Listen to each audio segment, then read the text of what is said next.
Hello everyone, how you doing today? Well, normally, like I said before, I don't usually videotape every one of my projects. But about a week and a half ago, I picked up this generator. I remember telling you that I needed a larger generator. My concern is running the furnace, which has the pump motor for the K1 kerosene, of course, in a mobile home, and also the blower motor. So you've got two motors to deal with in addition to the refrigerator and my little 1800 watt 1850 watt surge Coleman that you've seen. I don't expect that to run it. I know it won't. So I went out and got this.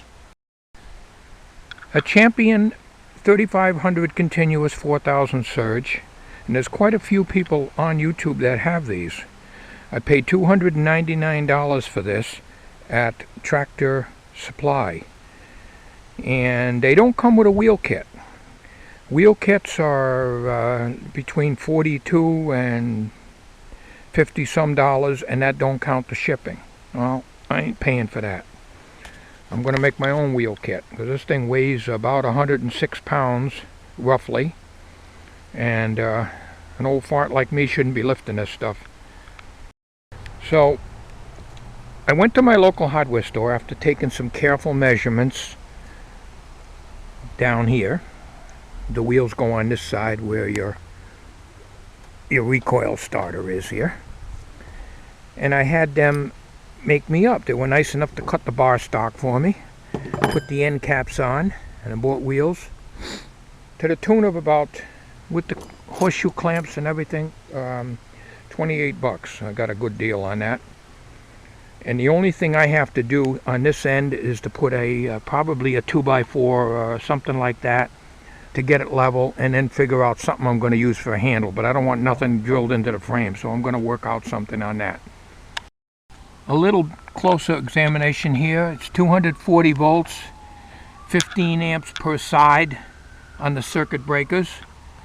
In other words, 30 amps. I've talked to the factory about this. It's got the RV plug, which is a full 30 amps at 120 volts. And then, of course, your 15 amp 120 volt outlet here, in addition to a voltmeter. Low oil shut-off sensor right down here. Oh, this shut-off cock here has a gas filter up underneath here. I felt adding another one here would be beneficial. The only problem I had was on this gas line here. This is a 1/4 inch gas filter, a Briggs inline gas filter from a Briggs & Stratton engine. I bought it at the hardware store. It fits very, very, very tight here. That's why there's no clamp on there. It really fits tight. This is regular 1/4 inch gas line here. I had this made up, and what I'm going to do is to put this axle, here's the cutoff of it, I'll show you. It's going to go up under here like this. Alright, then I'm going to drop these, actually push this up through, right through here. Get a couple washers and put them on there and put the nuts on there. And that'll hold the axle in. I may have to shim it up a little bit and to get it to fit in there. So this will be under there like that.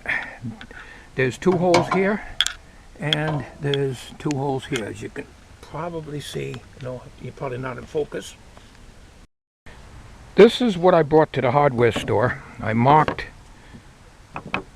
this, using this as a template, and I marked the end of the frame here, right here, and you can see the mark on there. So she sticks out about a 1/4 inch from the frame. What I'm probably going to do, because I got so much play in this and there's only so much thread that I can draw that up, it won't hug the axle. So what I'm going to probably do is drill these 4 holes out, put this underneath, put the axle on, and draw this up. And this will kind of like give me a spacer, because the axle might not stay centered. See how it is here? if this is drawn up onto the wood, it will keep it centered. Also, underneath here, there's little rubber feet, but they're almost flush. You can see them. They just barely stick down. On the instructions for the optional wheel kit, they're telling you to take these off. So I may take them off. And I could use them for something else. But I'll take them off, mount this here, and put the axle on this. This wood here is the proper length. I'm holding the camera so I can't get the wheels to space out, but you can see there's just a little play there, about a 1/4 inch. We set that up like that at the hardware store, and that's where we wanted it. And these caps here, this is 1/2 inch bar stock. These caps that you just bang on. You put them on wagons and carts and stuff like that. And there's a washer on here, and there's a washer on each end here. So there's a total of 4 washers on here. Now that's what I'm probably going to do. And then after I get that on, then we got to go and make a block so that this sits level on this end. And then the only thing I got to figure out is what to put on the top for a handle. I'm not going to drill in this. This is powder coated here. It's a nice finish. I'm not drilling in this. I'll figure something out. Well, everything's metric, of course. I had to drag out my metric odds and ends. I don't have a lot of metric sizes. And take off the bumper, the shock mounts.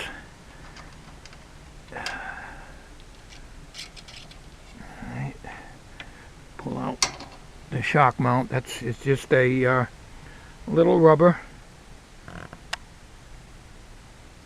Sits on the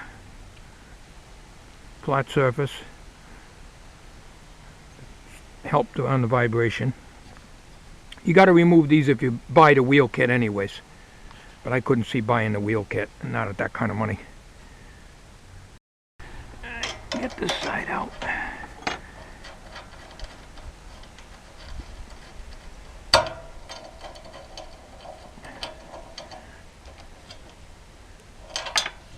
Now I got clear shot for mounting that wood.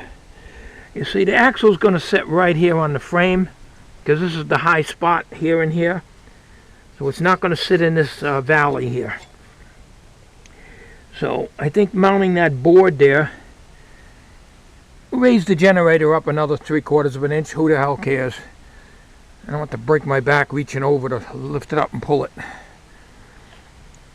So the board will go under here. We'll drop these lag bolts through. That'll, in addition, it'll hold the axle and the board all at the same time in one place. So I'm going to drill out these holes right here. Come back on this video in a minute. Oh boy, kind of in a pickle here. This wood here isn't thick enough. When this goes through here, it ends up about here and it doesn't capture the axle good. So we got a 2x6. But what I'm going to have to do is to put this assembly up there. I had the damn generator almost off the bench here. I don't want to lose this thing. I got to get the axle in, the assembly in, and push the bolts up through. Well, I'm going to try to do that now without dropping the damn thing here. Alright, I got it on, and it's just in there loose, and I got to take these off and put washers under them. But the reason I got this in now like that, because I have to hold it all in myself. There's nobody helping me here today because my son Tommy's working. Now, once I get this tightened up, it should sock into the wood a little bit, and hopefully these washers will ride. This wood is a little shorter than this piece here, but it still comes out even to the frame, so not a problem. We do have a little more play in here than I wanted, only because I was forced to use a shorter piece of wood. I didn't have a 2x6.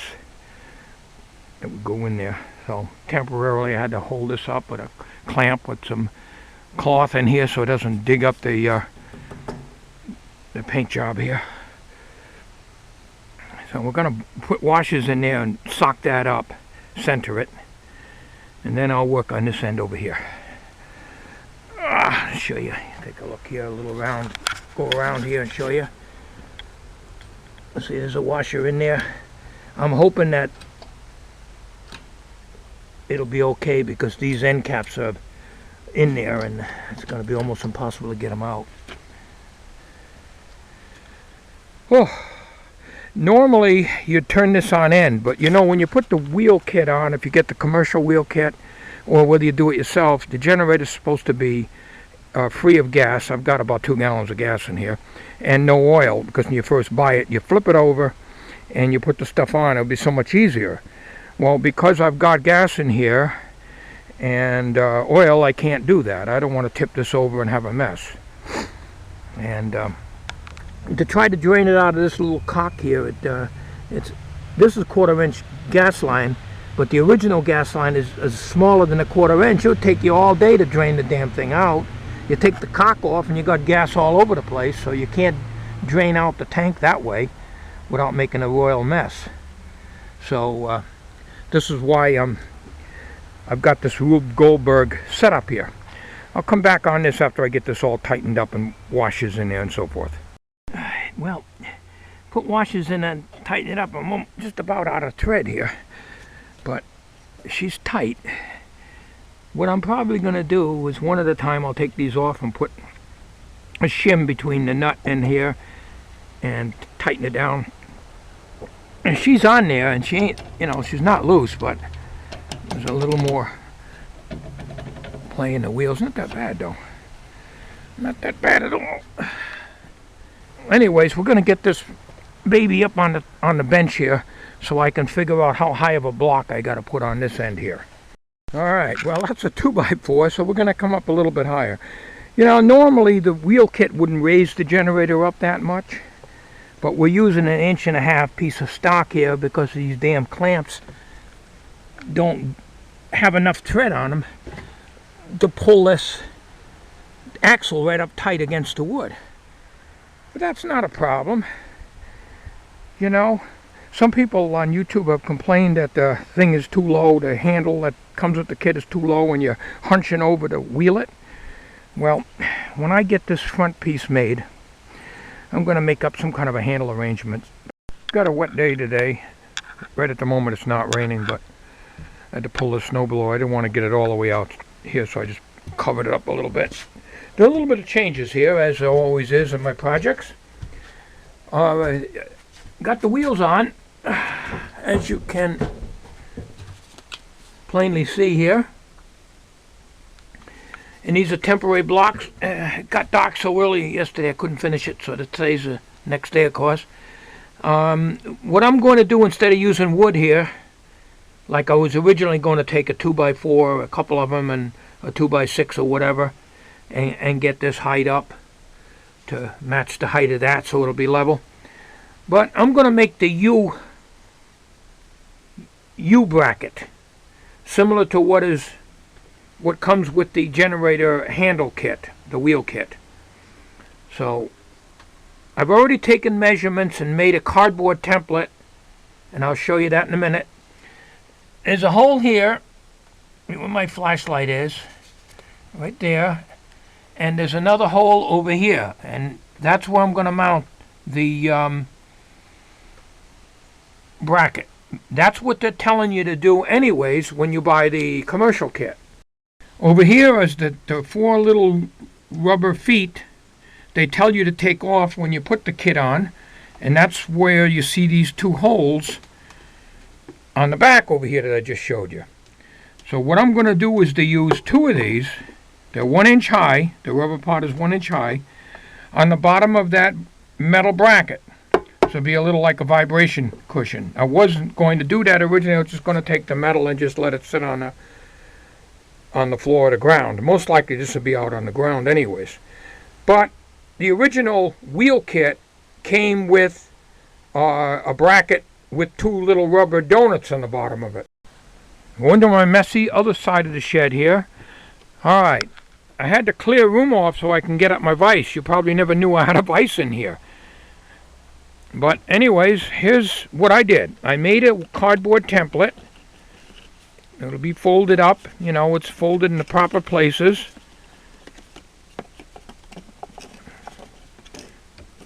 It's hard to hold this and hold the camera too. So now we took the markings and we transferred them to the 1.5 inch, 1/8 inch thick steel. Comes 3 foot long. I cut it off already. Even this ain't cheap. It's $8 at my local hardware store for a 3 foot section. Well, it's the best I can do with the camera. I'm not going to drag out the tripod and everything else.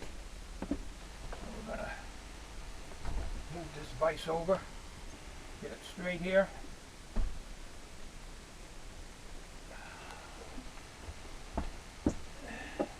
Get my big steel hammer out here.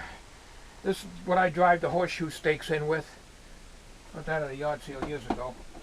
What we're going to do is we're going to bend this like this, and then these two pieces are like that. This is cardboard, so it's really hard to. You get the meaning of it, I hope. Well, the first thing we got to do, we got to bend this over. Let me see if I can get it in the vise. Nice if I had a bigger vise. Lucky to have what I got.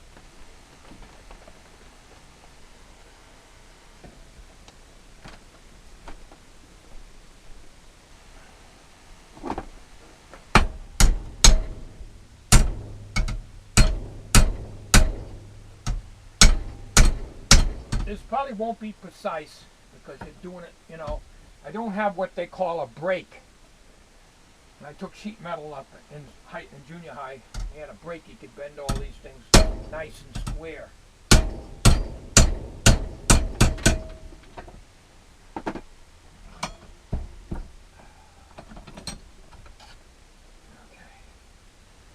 It's 7 inches this way. This is the bottom of it. And I do is I'll bend this over. What we got to do is we got to draw our line on the other side.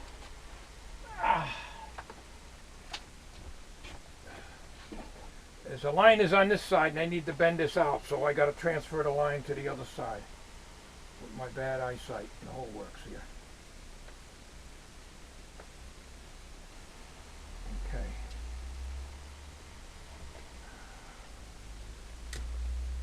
It's tough when you got a crowded shed. Alright, so we're going to bend this. There's 1.5 inches out here. We're going to bend that out that way. So you put that in the device.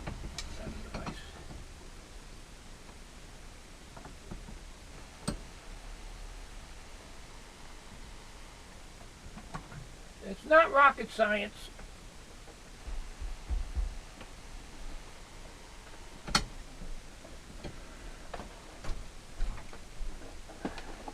We do it, instead of just pulling it, we bang it, that way she'll come out a square corner. Otherwise she'll round off, and it might still at that anyways.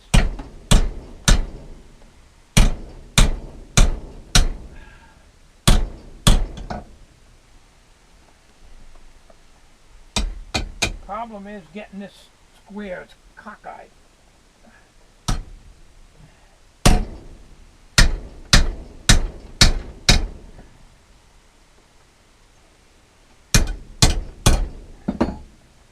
Finished after I make sure that this is right. And not too bad for a half-ass old goat. We got a little straightening up to do here. I want to get the major bends. When you're looking at this straight down, when all the bends are in, as long as she ain't out to lunch like this, she's kind of straight. When you look this way, in line in other words, that's the main thing. So now we're going to take and bend this up over here. Figured I'd change the camera angle a little bit. Now we got to bend this. Got to bend this one up like this. So that means she's got to go in this way.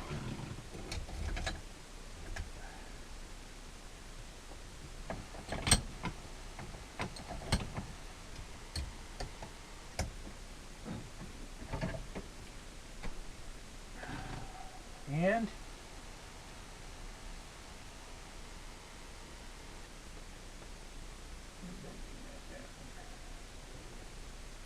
make sure that's going up yet.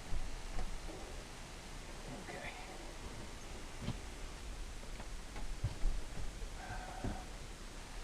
Take my old Bertha here.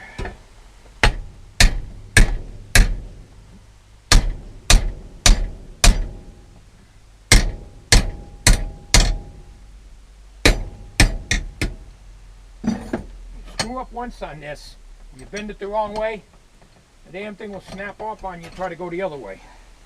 All right, so that one's a little straighter, but I'm going to bring this side in a little bit more. But before I do that, I'm going to make this little ear out here like I did the other side. We got to take and mark. We're going to transfer the marking that's on this side, transfer it over to here so I can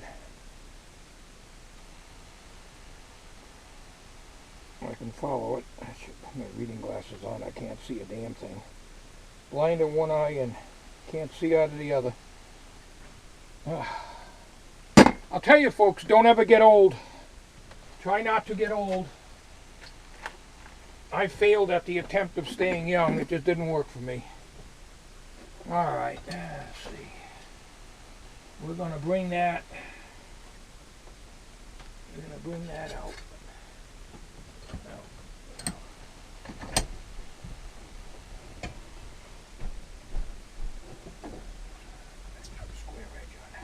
I got so much crap here, I can't get my body in there. I got toolboxes all over the place.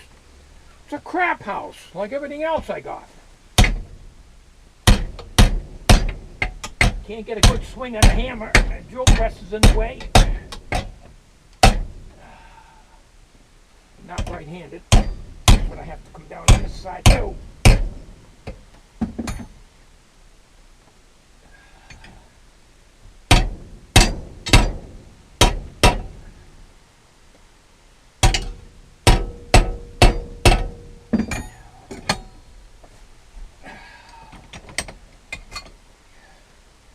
Now, he's a little cocked. Not perfect.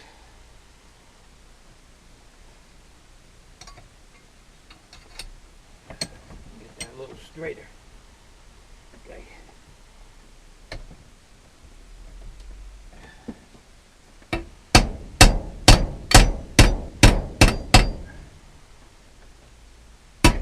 Hard to get good sharp bends doing it in a vise. This is 1/8" steel here I'm working with.